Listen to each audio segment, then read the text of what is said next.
Greetings and welcome to another riveting episode of Missionary to Mars.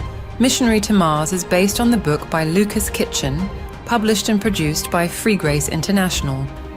For more from FGI, visit the website at freegrace.in. You can reach us directly by email, info@freegrace.in. We present to you Episode 3. Last time on Missionary to Mars, Eustace sought passage off-world and crossed paths with Captain Mariana Byrne and her unique crew in a bustling space market. Without further ado, let's jump in.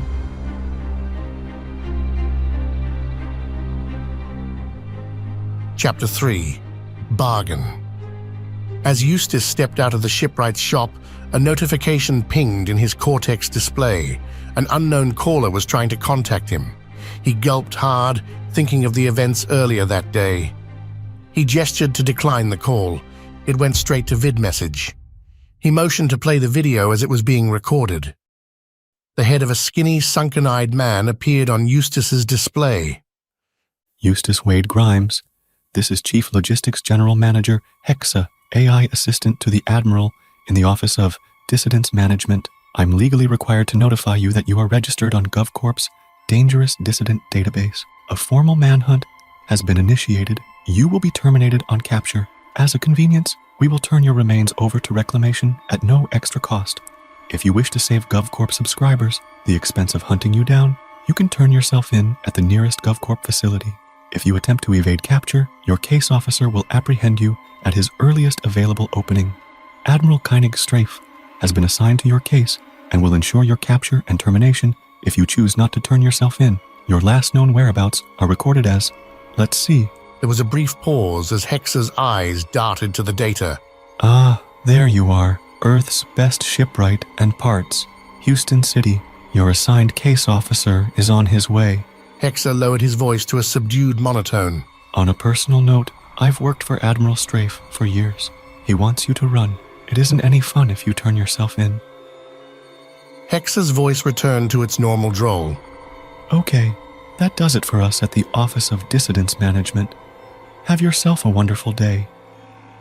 The message clicked to black, and Eustace remembered to breathe for the first time in 3 minutes.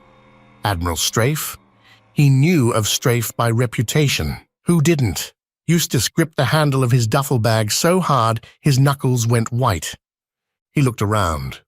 Standing a few paces off were Rudwick, Enzo, and Captain Mariana. They were having a heated discussion outside the door of Earth's best shipwright and parts. Under normal circumstances, Eustace would not have interrupted an ongoing conversation, especially one that was proceeding with such vehement urgency, but these were not normal circumstances. Let's get off this rock, Captain Mariana was saying to the others. We'll try that shipwright in Aldrin City on Moon. The sooner we're out from under this heavy G, the better. She lifted the bottle to her lips and eased her nerves with the warm liquid. Bezos City be better a choice, Rudwick said. Could go to Flub's craft parts. It only be a short flight over to Europa. Flubs! The only thing you're going to get at Flub's parts is a blood disease. Plus, Europa is 657.65 million kilometers away at this point in the orbital. The big man bristled, as if each of the kid's words were little daggers driving deep into his skin. Have you been listening? Without the transponder, we won't be able to land at GovCorp-regulated ports. The kid turned to Captain Mariana.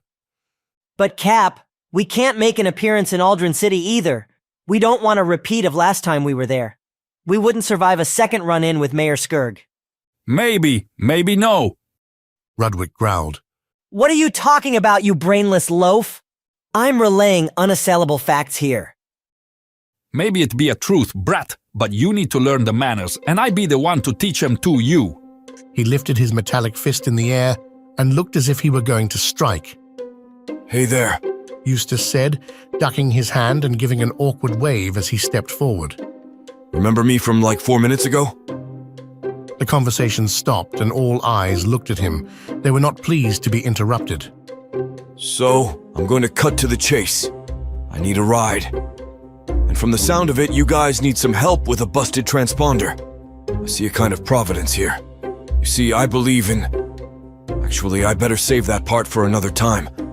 My point is, if you need that, and I need a ride. I was thinking, after all, Get to the point, mister. You can do it. One word after the other. Before you know it, you've arrived at some punctuation, and everyone has a clue what you're asking. sorry. I worked for Com Interplanetary for 5 years. I can fix your transponder. Eustace pointed to the device with frayed wires in Captain Mariana's hand. Looks like a Galaxy 4 AIS Transcendence unit. If I could just take a look. He reached for it, but she pulled back quickly. Rudwick put a metal hand in his chest and pressed painfully against his sternum. Why are you sweating so much? He do bear a mighty sheen. Are you sick or something? Your hands are shaking. Oh no! Enzo said, covering his mouth. He's got the sickness and I was talking to him unprotected. I don't have a sickness. Eustace said as Enzo gagged. The truth is, I have a very important mission. You see, I'm a planter. Looks more like you're a runner. Anyone in such a hurry to get off Earth has trouble screaming up their tailpipe. You in trouble? No. Well, yes, but that's not why I'm trying to get off Earth. He paused and ran his fingers through his hair. It's not. But it is why I'm in such a hurry. I have a very important mission. And if the trouble catches up with me, it's all for nothing. I really need to get off this rock, right away. That's why I'm sweating. My hands are shaking because my only other plan was to enlist with that fat security brigade recruiter back there. But I just learned that won't work. You guys are my only option, and time is running out.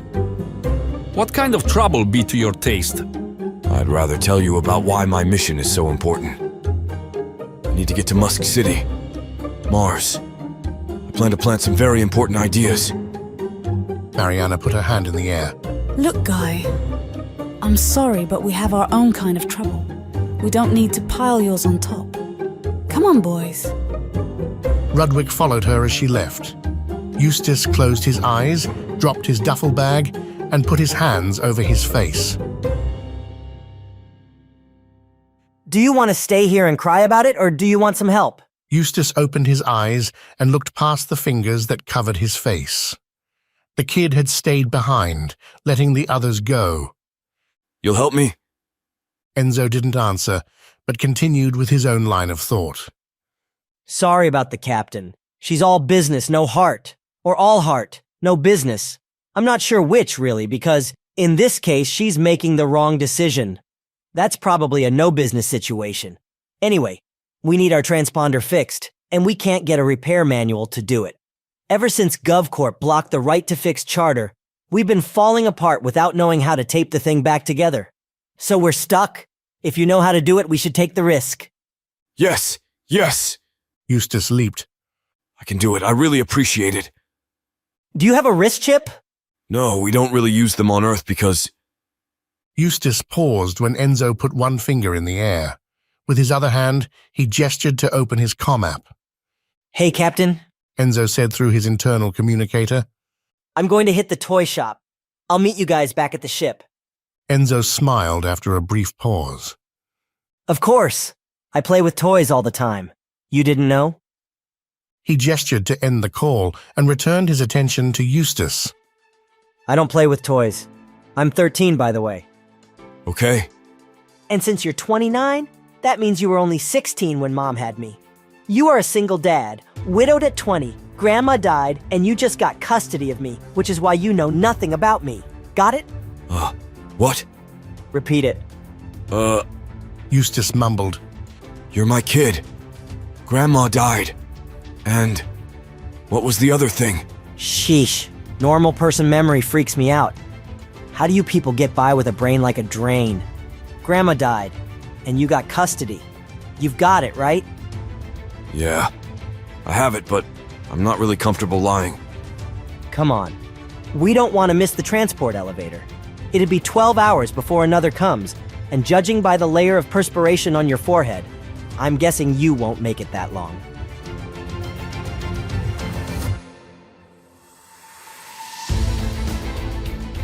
Next time on Missionary to Mars, Eustace grapples with the challenges of space travel for the first time, a complicated partnership with Enzo, and the menacing pursuit of Admiral Koenig Strafe, who has marked him as a target. Thank you for being part of today's adventure with Missionary to Mars. Missionary to Mars is based on the book by Lucas Kitchen, published and produced by Free Grace International. For more from FGI, visit the website at freegrace.in. You can reach us directly by email, info@freegrace.in.